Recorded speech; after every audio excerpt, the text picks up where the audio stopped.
Welcome to another edition of the Hallowed Chambers, the program that gives you first-hand knowledge of important happenings in the National Assembly. I'm Somna Sambu. And I am Joke Adisa. In this edition, National Assembly pledges a new working relationship with the Presidency. National Assembly urges Finance Minister to release 15 billion naira balance for amnesty program following threats by ex-militants over non-payment. Protesters storm National Assembly, demand resignation of the Senate President following Senator NDUME'S suspension. Details in a moment. After a few weeks of a steadily worsening relationship between the Presidency and the National Assembly, a truce was reached this week. The agreement to a ceasefire by both arms of government was reached after the national chairman of the ruling All Progressives Congress met with the APC Senate caucus. The meeting was necessitated by the need to harmonize issues and attempts to thaw the frosty relationship between both arms of government. There should be what I will call a ceasefire in terms of the kind of verbiage that is used all round on one institution of government or the other, or even principal parties. We have assurance that the budget is going on, and is going on very well. Whether there are issues or not, a regular consultation between the legislative arm of government and the party is important. So from that point of view, that's a positive development. Despite all the noise you heard last week, we're still passed an amendment to the INEC law that had been there for over 6 years. Today we're talking about meningitis, looking at how we're going to find funding for that. So none of these issues distracting us from our work, and I think we've shown that. The National Assembly this week waded into the issue of non-release of funds for the Niger Delta Amnesty Program. The lawmakers from both chambers are urging the Minister of Finance to release the balance of 15 billion naira in the 2016 Appropriation Act for the funding of the program, which they point out has helped restore peace to the hitherto restive Niger Delta region and the country at large. Many people are pressurizing to be included in the amnesty program, failure for which they are threatening to go back into agitation and militancy, which they have earlier renounced. And currently, more than 80% have been excluded from studies. And if the tuition fees are not properly settled, this may lead to the repeat of the whole academic session. Mandate the Committee on Niger Delta to investigate the circumstances leading to funding constraints, beseeching the amnesty program with a view to avoiding reoccurrence, and report back within 2 weeks. Those in favor of prayer 2 say aye. Those against say nay. Ayes have it. The National Assembly this week witnessed protest and counter-protest. First, supporters of Senator representing Borno South, Ali NDUME, in the course of the week staged a protest to the National Assembly over his suspension. The protesters demanded the immediate and unconditional reversal of NDUME'S suspension, describing the procedure leading up to the act as vindictive. They also demanded the resignation of Senate President Bukola Saraki. We want them to bring back our senator very recently now. Senator. Yes, sir. Mohammed Ali Dume If he did misbehave or commit wrong, he should be given room, not just automatic suspension. Yeah. For 6 months, the suspension will extend to us. Yeah. With the masses that he represents have no voice for the next 6 months. As far as we are concerned, millions of people now will be denied a voice. But in another development, a group of protesters stormed the National Assembly, asking the Buhari-led executive to allow Senate to perform its duties. The coalition of civil society groups lamented what they described as an attempt by the executive arm of government to incapacitate the National Assembly. They faulted the current onslaught against the legislative arm of government as an attempt to kill democracy and called for respect for the principle of separation of powers. If the executive has any issue against the National Assembly, the third arm is there, which is the court of law, for you to settle this. However, we don't want a situation where some individual will continue to disobey the power and authority of the National Assembly. While the executive concentrates on attacking the National Assembly, they left their guard open and allowed meningitis to avoidably claim hundreds of lives of Nigerians who depended on them for action against such diseases. And that any attempt to weaken the National Assembly is an attempt to subvert democracy. We have not gone far of the law. We have not gone out of the confines of the Constitution of the Federal Republic of Nigeria. And we are working seriously in tandem with the law of the land to ensure that Nigeria get their own fair share of the dividend of democracy. In this 8th National Assembly, where most of us are part of it, nobody can cow us down. A new bill to replace old postal laws and reposition the Nigerian Postal Service into a postal commission passed second reading at the upper chamber this week. The bill, sponsored by Senator representing Lagos East, Senator Gbenga Ashafa, hopes to establish a new body known as the Nigerian Postal Commission, with powers to engage in postal logistics and banking systems in line with modern realities. The new Postal Commission will also regulate public and private postal services and ensure accountability in the collection and usage of license fees of the Universal Postal Service Funds. The bill seeks to establish a Universal Postal Service Fund, UPSF, which harnesses monies from contributions by licensees, which shall be 2.5% of their annual turnover, gifts, loans, aids, etc., as is being practiced world over. There is no community in Nigeria where you don't have an office, a post office of some sort. And so they have huge platform that can enhance job creation. And indeed, postal agency, as is global best practice, is a revenue generating agency. Those in support that the Senate do not take a second reading of this bill say aye. Those against say nay. The ayes have it. The Senate has urged the Ministry of Health to partner with the World Health Organization (WHO) and United Nations Children's Fund (UNICEF) in order to acquire sufficient vaccines needed to respond to the outbreak of meningitis in some states following the shortage of vaccines in the country. The resolution followed a motion sponsored by Senator representing Lagos East, Senator Gbenga Ashafa, at Tuesday's plenary. The Senate observed that there is need for the Health Ministry and other relevant agencies to carry out nationwide immunization of children and adults that are susceptible to cerebrospinal meningitis. The upper chamber is set to pass a bill against sea and waterways piracy in Nigeria, sponsored by Senator Nelson Effiong of the APC. It proposes death penalty or life imprisonment as punishment for any kidnap that results in the death of a hostage. Senator Effiong says sea piracy is negatively affecting Nigeria's economy through reduced import earnings, noting the need for a tougher legislative instrument to curb the activities of sea pirates along waterways. Sea piracy in this country has grown into a worrisome economic crime. Hence, they need to curtail its appeal by passing this bill. We have a group of young people who call themselves Bakassi freedom fighters operating on the waters. In fact, they even have agents and they have their own flag. So if you want to fish or you want to travel to Cameroon to go and do your normal trading, you have to go and pay money to the agents and then they will give you a white flag. You hoist it on your boat or on your ship, and that is the only way you will pass through that area. We have not been funding the maritime police in this country for a very long time. Navy has always claimed the exclusivity to tie this down, which under statutory provision is not their own function.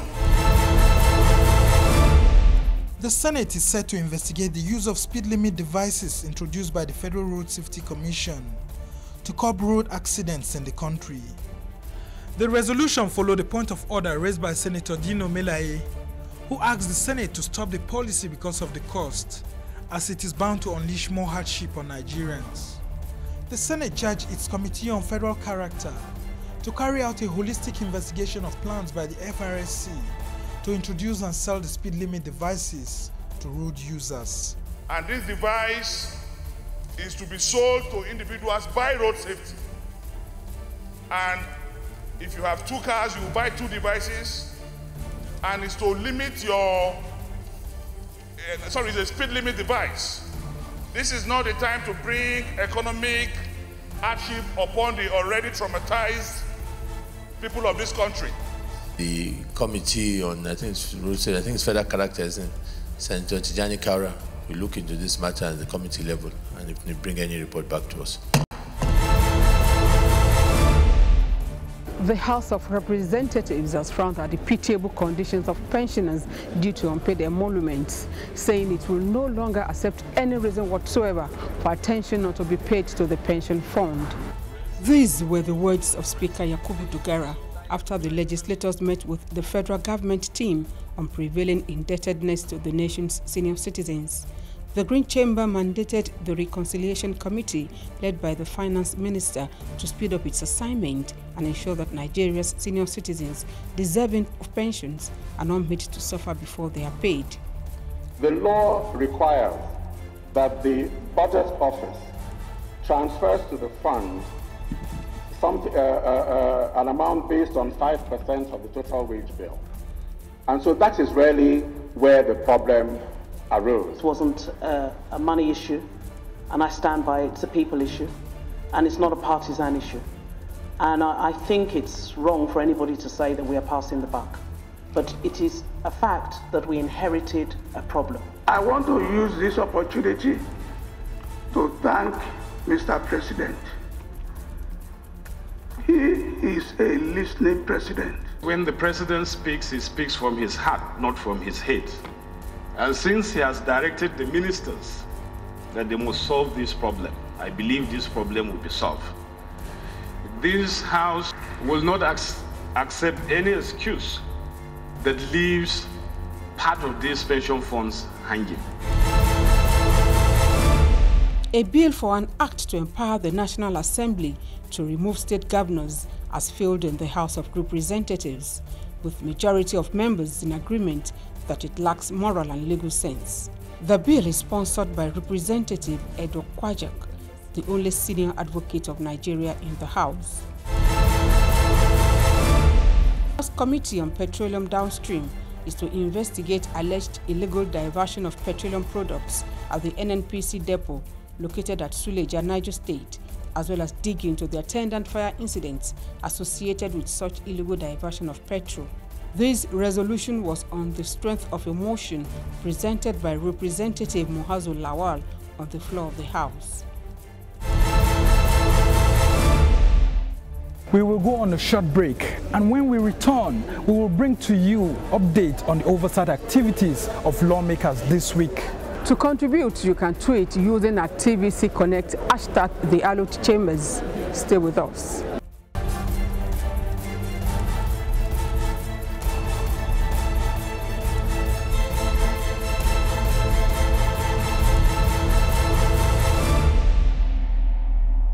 Welcome back. You're still watching the Hallowed Chambers on TVC News. The Senate Ad Hoc Committee on Misused Internally Generated Revenue by Government Agencies has asked the management of the Nigerian National Petroleum Corporation, NNPC, to resend documents on crude oil sales figures to it in the past 5 years due to what it says are faulty audited figures presented before it. Chairman of the Senate Ad Hoc Committee, Senator Solomon ADEOLA, in a meeting with the oil company's officials, says NNPC had in the past failed to subject itself to auditing by government auditors, but preferred to hire external auditors who work based on its terms rather than that of the government. The ongoing investigation of several federal government agencies that failed to remit accurate IGR figures into the Federation account continues, with the next in line being the Nigerian Immigration Service. You gave me 1.560 as your total cost of crude oil export locally refined. But from the document that is here, sir, this page 71, is it for 2012? If you look at the total here, it's 1.688, 668 that we have in the audited financial statement given to me, which is different from these that you have given. I've seen an error in the document already, and that is why, to be guided, I need another raw sources of information that you are giving me. For every item of expenditure here, I plead with you, sir. You give me complete. It is in the interest of NNPC to do this. Because by doing this, NNPC will be able to show to Nigerians as to the reason why they have not been break-even. From the record I have, what we presented to you and what is noted, they are the same thing, 1506. But who gave us this? The cost of sales. They are the same thing. For cost of sales. Who directed us? 71. The House of Representatives is now certain it will not pass the 2017 appropriation bill before it proceeds on Easter break next Tuesday. But its spokesman is confident all legislative work on the final document will be concluded as soon as the National Assembly resumes its legislative assignment. At the weekly news conference on activities of the lower chamber, Abdulrazak Namdas won't put a date to the passage of the bill, but is optimistic it is work in progress. We are working very seriously on this budget. By the grace of God, we are going on the break on Tuesday, and we will also hope to be back by the end of this same month. So we are not extending it to another month. So, you know, the issue has always been people are trying to confirm whether we pass the budget before we even go on the break. To make your job easier, I've just told you that we may not be able to pass it before we go on break on Tuesday. We have to go when we are back from the break. We will certainly ensure that we pass the bill and as fast as possible. I don't want to commit myself to a date, gentlemen. Our lawmaker of the week is Senator Shehu Sani. He represents Kaduna Central Senatorial District. He is a vocal voice from the All Progressives Congress caucus and will be speaking with us on the reconciliatory move by the party on the National Assembly executive impasse. Thanks for your time, distinguished Senator. So, distinguished, this is a new approach by the executive and the party. We are seeing a situation where the party National Working Committee came into the Senate for the very first time, like your leader said, Senator Ahmed Lawan, to look for a way of strengthening the relationship. But so many Nigerians are saying this is coming too late because you're close to your second-year anniversary as the ruling party. What do you have to say about that approach? The presence of the national leadership of the party and the indoor discussions was centered on three things. The first has to do with addressing the issues of crisis within the APC itself. That's crisis in the states and crisis at the national level, and the grievances the senators have about the party and also the party's position on what is happening within the National Assembly. And secondly, it has to do, the party now is here to intervene and see how there could be a resolution of the rift that existed between the National Assembly, the Senate in particular, and the executive arm of government. And the third has to do with general issues concerning the congresses that is about to start and also the convention. Now, for the first time, the party leadership is talking to the Senate, and for the first time also the Senate itself is letting the party know its own grievances and issues which it believes that the party need to really be seen to be active on. And we have agreed that there is a problem and there is a need to solve that problem. Some other issues were raised, for example, that the Senate President's corruption charges should be removed, and that some senators are asking for automatic tickets, and that some senators don't seem to be happy with the fact that your allocations have been dwindling here at the National Assembly. All those issues you raised were actually raised by different senators when they had the opportunity to stand up and speak. And because one senator raises one issue doesn't mean that everyone has agreed with what he is saying. The issue of political appointees of Mr. President being contemptuous of the Senate is one issue, which generally the senators agreed that it is a major issue which the party need to get involved. And especially that with regards to NDUME'S suspension, the position of many senators was that it was the party that says that for peace to reign, there's a need to include members of the Unity Forum in the structures of leadership, the organogram of the Senate. And that was done. But about the issue of the trial of the Senate President, there were actually one senator that made that remark, but that was not included in the general resolution of the Senate. But the issue is the fact that the party is silent, that one of his own has been taken to court, and it is virtually doing nothing. The rift as it is now is being portrayed. A mindset is created for people to believe that this is the only arm that is this National Assembly is a cathedral of evil, and the villa is a chapel of sects, and that is a very wrong impression of issues. We should, in every possibility, see it that the three arms, particularly the executive and legislature, made a collective promise to Nigerian people that these are things we will do about health, about water, about roads, about the economy, about employment, that is job creation and other things. And if we are going to be put on trial, if we're going to be docked, all of us should be docked. Earlier on, the Senate President promised that by the middle of March, we were going to have this budget for 2017. But here we are, first week of April, and the budget is not yet ready, and you're likely to go on break. Yeah, we are working hard to ensure that the budget is worked out within this time limit, and it remains that for now. As we try to round up this conversation, Nigerians have said that with what happened on Magu's rejection, with what happened on the issue of customs uniform and all of that, the Senate seems to have been getting a very bad publicity, and with people like you who are human rights activists, comrades, and all of that, they never expected this kind of Senate. And right now, when they see you on the streets, they take another look at you. Can you confidently tell me that when you go out there as a senator, that you can raise your shoulders and still walk tall?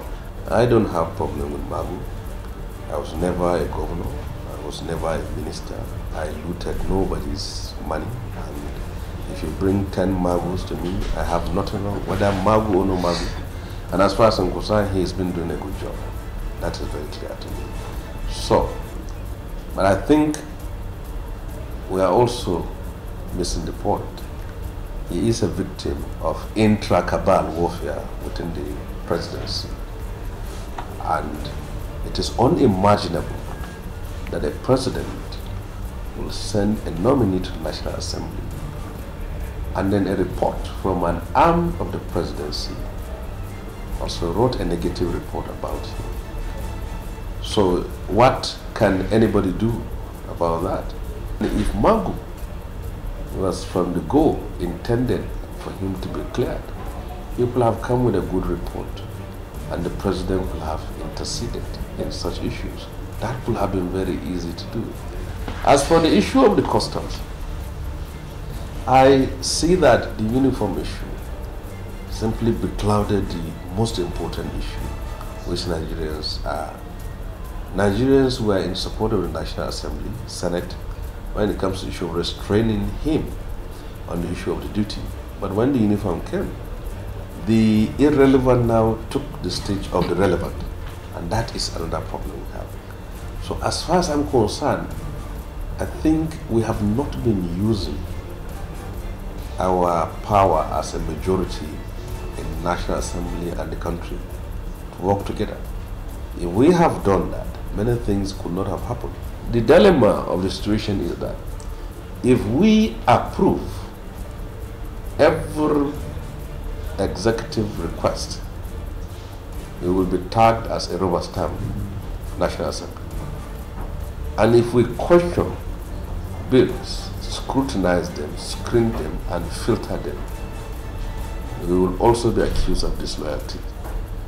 So, but it is better for us to go to the latter than for us to be a rubber stamp. Let's now take a look at what Nigerians are saying about APC's intervention in NASS executive impasse and the directive that all government appointees should honor National Assembly invitations. The common man on the street is must eat. When two elephants fight, they say the grass suffers. And so we are calling on all politicians. They should forget about their selfish greed, their personal interests, and take the interest of the nation at heart. See, the government we are running is owned by APC. Their intervention is not bad. They can intervene. But what we are trying to let them know is that while intervening, they should follow the rule of law in the intervention. If the intervention is followed by the rule of law, there should be no problem. Is it not better they put their house in order? For them to be at loggerhead doesn't make much. People will be looking at them as if they're not matured to handle the democracy. National Assembly should be the strongest body because the whole state in Nigeria have representative in National Assembly. It should be a body of its own. I don't see why parties should come into National Assembly for God's sake. So I think democracy is in trouble in this country. Whereby there is problem in National Assembly, there is problem in country. This is where we wrap up this edition of the Hallowed Chambers. Join us same time next week for a fresh edition. And remember, you can reach us via social media using the Twitter handle at TVC Connect. Hashtag the Hallowed Chambers to tell us how you feel about the program. Stay tuned to TVC News. And don't forget, for a better Nigeria, play your part. I'm Joke Adisa. And I'm Somna Sambu. See you next time.